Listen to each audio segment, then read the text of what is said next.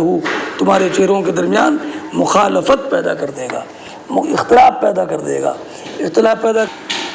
باب اقبال الامام الناس عند تسویۃ الصفوف، یہ باب امام کے لوگوں کی طرف توجہ کرنے کے حکم کے بیان میں، صفیں سیدھی کرنے کے وقت میں۔ فرماتے حدثنا حماد بن ابی رجا قال حدثنا معاویۃ بن عمرو قال حدثنا زائدۃ بن قدامہ قال حدثنا حمید الطویل قال حدثنا انس قال اقیمت الصلاة فاقبل علینا رسول اللہ صلی اللہ علیہ وسلم فقال اقیموا صفوفکم وتراصوا فانی اراکم من وراء ظہری۔ حضرت انس بن مالک رضی اللہ تعالیٰ عنہ بیان فرماتے ہیں نماز کے لیے تکبیر کہی جا چکی تھی، نبی کریم علیہ الصلوۃ والسلام نے اپنا رخ انور ہماری طرف کا کیا اور فرمایا اقیموا صفوفکم، اپنی صفیں سیدھی کر لو، وتراصوا، اور خوب مل کر کھڑے ہو، فانی اراکم من وراء ظہری، بے شک میں تم کو اپنے پس پشت سے بھی دیکھتا ہوں۔ اقیموا صفوفکم، یہ خطاب ان جماعت کے لیے ہے جو نبی کریم علیہ الصلوۃ والسلام کے ساتھ نماز کی ادائیگی کے لیے حاضر تھی،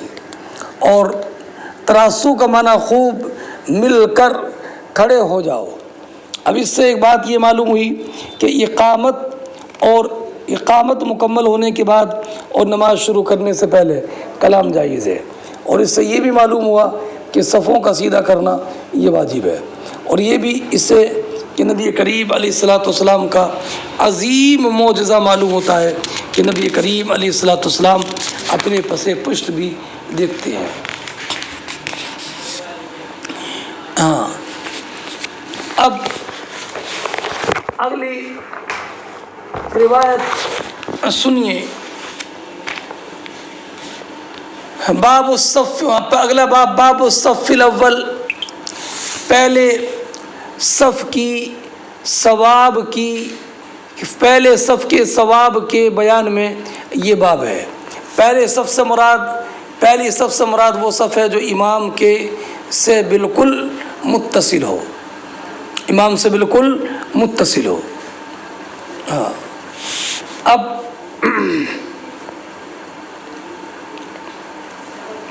حدیث پاک دیکھیے، حدثنا ابو عاصم عن مالک عن سمی عن ابی صالح عن ابی ہریرہ قال النبی صلی اللہ علیہ وسلم الشہداء الغرق والمطعون والمبتون والہدم۔ حضرت ابو ہریرہ رضی اللہ تعالی عنہ بیان فرماتے ہیں کہ نبی اکرم صلی اللہ تعالی علیہ وسلم نے ارشاد فرمایا۔ کیا ارشاد فرمایا؟ تو یہ حدیث پہلے گزر گئی ہے کہ سرکار نے فرمایا شہداء 5 ہیں، ایک کون؟ مطعون، ایک غرق نہیں، غریق جو ڈوب کر مر جائے، جو کہ ڈوب کر مر جائے، اور دوسرا فرمایا والمطعون، اور جو کہ طاعون کی بیماری میں مر جائے، والمبتون، اور جو پیٹ کی بیماری میں مر جائے، والہدم ای وصائب الہدم، اور جو کہ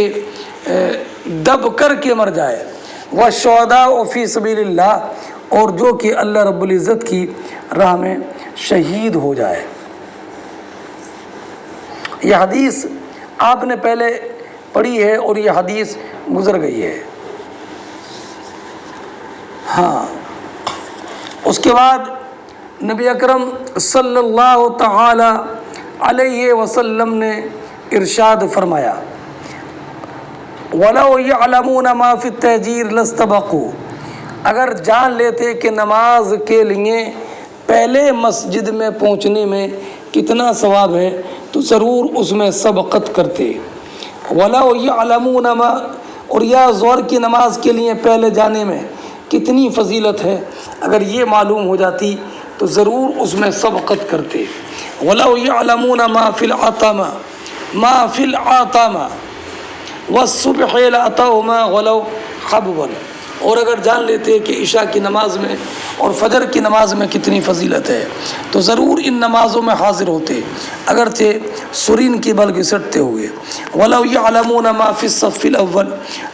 اگر یہ جان لیتے کہ پہلی صف میں کتنا ثواب ہے، لَاسْتَحَمُوا، تو اگر اس کے لیے قرآن اندازی کرنا پڑتی تو ضرور قرآن اندازی کرتے۔ باب اقامت الصف من تمام الصلاۃ، یہ باب اس بارے میں کہ صف کو سیدھا کرنا یہ بھی نماز کے کمال اور نماز کے تمام میں ہے۔ تمام میں نماز کے کمال میں یہ ہے کہ صف کو سیدھا کیا جائے۔ من تمام الصلاۃ کے معنی من کمال الصلاۃ یا من حسن الصلاۃ۔ فرماتے حدثنا عبد اللہ ابن محمد قال حدثنا عبد الرزاق قال اخبرنا معمر عن حمام عن ابی ہریرہ عن النبی صلی اللہ علیہ وسلم قال انما جعل الامام لیؤتم بہ۔ حضرت ابو ہریرہ رضی اللہ تعالی عنہ نبی اکرم علیہ الصلوۃ والسلام سے روایت فرماتے ہیں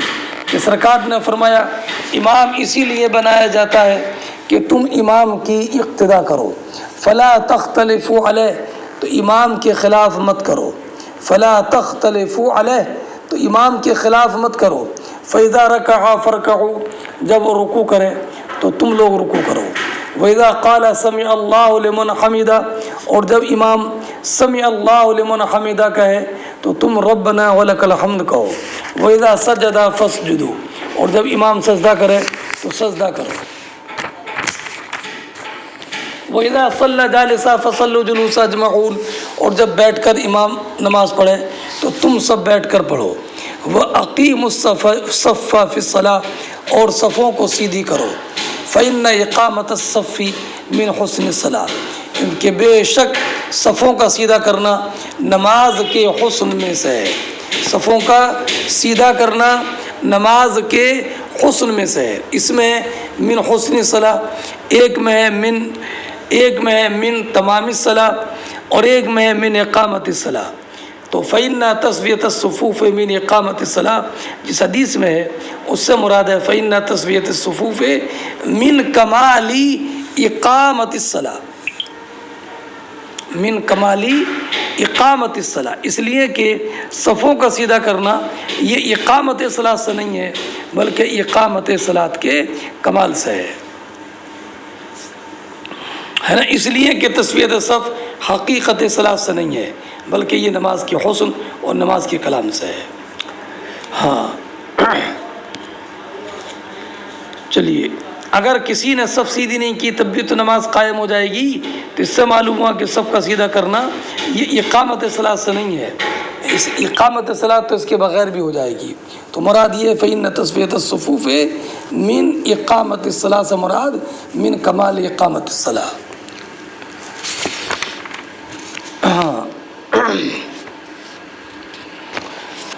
ہاں اگلی روایت دیکھو، حدثنا عبد الولید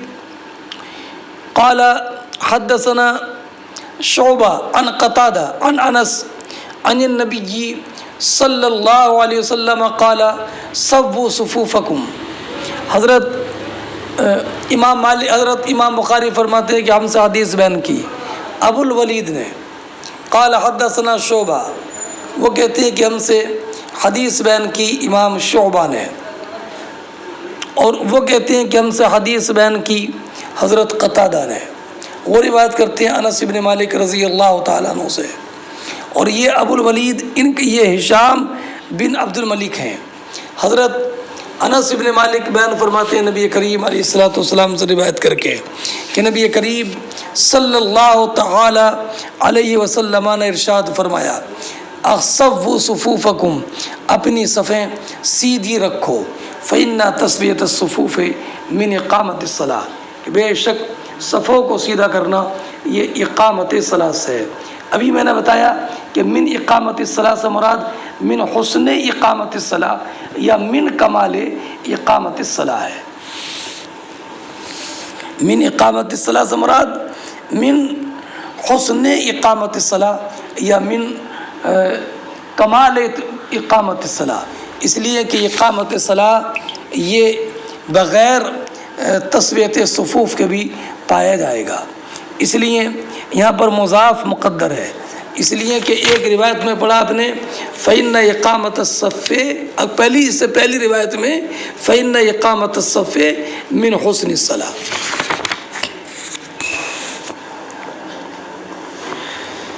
ہاں چلیے، اس سے